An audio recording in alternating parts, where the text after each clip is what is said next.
In this challenge, you're going to divide a paper into 8 boxes. I'm using an A3 sheet of paper, but a thick A4 piece of paper would also do.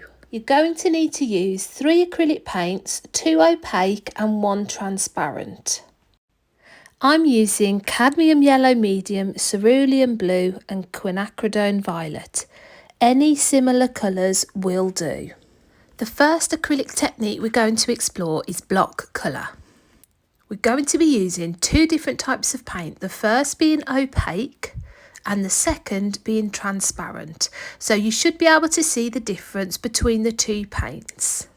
The next technique is dry brush. So you've just seen me drying my brush on a paper towel.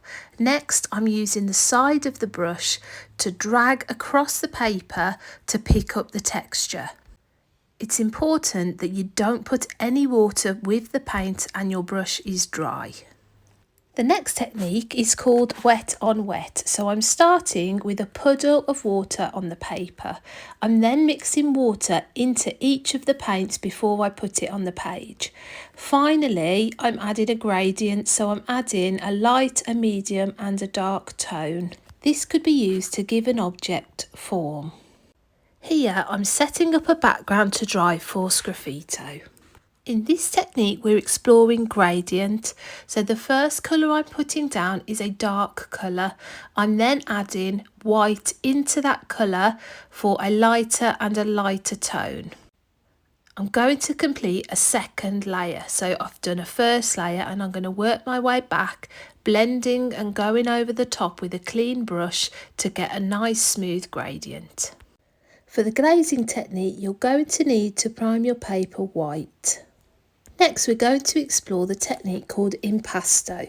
So this is when you're adding very thick paint to the paper. You can twist and roll your brush if you need to drag the paint off the brush. Alternatively, you can use a palette knife. Finally, in the technique called dabbing, you're going to add a background. So blend any colours onto the base of the paper.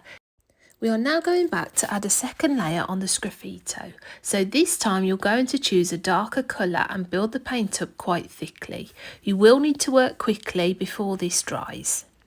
Finally, use the other end of a paintbrush to scratch patterns or marks into the page. We're moving on to glazing. So this is the opposite technique. So we are going to be using a transparent colour and lots of water onto the white background. This can be used to add shadow areas on a painting. To finish the dabbing technique, you're going to use the shape of the brush to press marks onto the page. You can test different brushes for different shape marks. Share your work in the school community.